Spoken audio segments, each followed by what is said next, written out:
Hello everyone, আমার চ্যানেলে সবাইকে ওয়েলকাম। কেমন আছো সবাই? আশা করছি ভালো আছো এবং সুস্থ আছো, আর আমরাও ভালো আছি। তো আজকে সকালটা শুরু হচ্ছে আমাদের এই চিড়ের পোলাও দিয়ে। এটা বোনের স্পেশাল রেসিপি, বোন বানিয়েছে। আর এখন সকালের নাস্তা চিড়ের পোলাও খাচ্ছি আমি এখন। তো ভালোই বানিয়েছে, খারাপ বলবো না, ভালোই বানিয়েছে। কই রে, এবার তো ঘুমিয়ে পড়ো, অনেকক্ষণ জাগছো। ঘুমাবে না? বললাম না, মানে ঘুমাবে না। হ্যাঁ, ঘুমাবে না?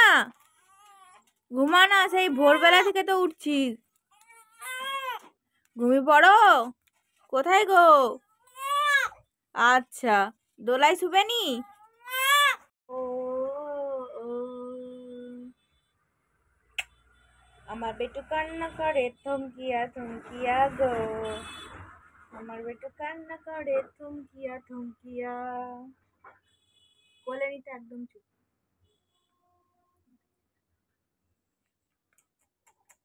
শুধু কি কোলে ওঠার বায়না এটা? হ্যাঁ, সবসময় কি মা তোমাকে কোলে নিয়ে বসে থাকবে? বলো, হ্যাঁ বলো একবার। মায়ের কি আর কোনো কাজ নেই? সবসময় কি তার বেটুকে সবসময় কি পেয়ার করবে? হ্যাঁ, হ্যাঁ, আচ্ছা, ঠিক আছে। এখনো কি কোলে থাকবে? আর কোলে থাকতে হবে না, শুয়ে পড়ো। হ্যাঁ, বিছানায় শুয়ে পড়ো, ঠিক আছে? আমি বিছানা করে দিই, তুমি ঘুমু করো। হ্যাঁ, সেই তো ভোরবেলা থেকে জেগে আছো, বলো। এবার একটু ঘুমিয়ে পড়ো।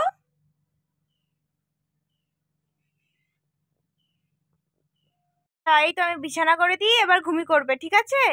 আমি বিছানা করে দিই, দাঁড়াও। এই মশারিতে শুয়ে পড়ো। হ্যাঁ, আমি বিছানা করে দিচ্ছি।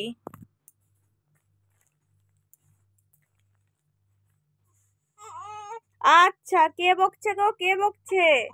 মা তো বকেনি, মা তো একদম বকেনি। কে বকছে তাহলে? এই তো দাঁড়াও, এই তো বিছানা করে দিচ্ছি। হ্যাঁ, বিছানা করে দিলে আমার একটু ঘুমিয়ে যাবে। তুমি ঘুমিয়ে গেলে তো একটা কাজ করবো নাকি? হ্যাঁ, তুমি ঘুমু করবে। এই তো এবার ঘুমু করো। ঘুমু করো, আমার বেটু ঘুমু করবে এবার। টাটা, আমার বেটু এখন ঘুমু করবে। কষ্ট করে ঘুম পাড়িয়েছি বাবা, এখন আমাদের বেটু ঘুমোচ্ছে। বিছানাতে শুয়ে করালাম, ঘুমোয়নি। এখন কোলে নিতে তারপর ঘুমোলো, দেখো।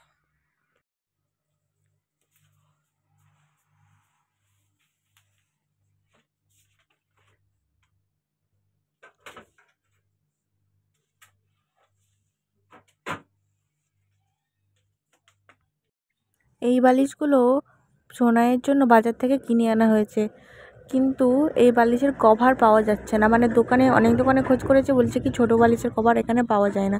তো আমি ভেবেছি আমার এই টুকরো কাপড় দিয়েই আমি হাতে সেলাই করে সোনাইয়ের জন্য বালিশের কভার বানাবো। এই দেখো, সুন্দর করে আমি হাতে সেলাই করেছি। আর এটা মাথা বালিশের কভার হয়ে গেছে। বালিশের কভার তো বানাতেই হবে, না হলে ও তো তেল মাখে না, বালিশগুলো নোংরা হবে, তেল চিটচিটে হবে। এই দেখো, আমি সব বানিয়েছি, মানে হাতে সেলাই করেই করেছি। এটা তোমাদেরকে দেখালে বুঝতে পারবে। এই দেখো, এগুলো সব হাতে সেলাই করাই। তো যা কাপড় ছিল সেটাতে তিনটেই বালিশের কভার একই রকম হয়ে গেছে। আর আমার বালিশের কভারগুলো কেমন লাগলো তোমাদের সেটা কমেন্টে জানিও। আর এই মাথা বালিশে এখানটা ফাঁকা ছিল বলে একটা বোতাম লাগিয়েছি। টাটা।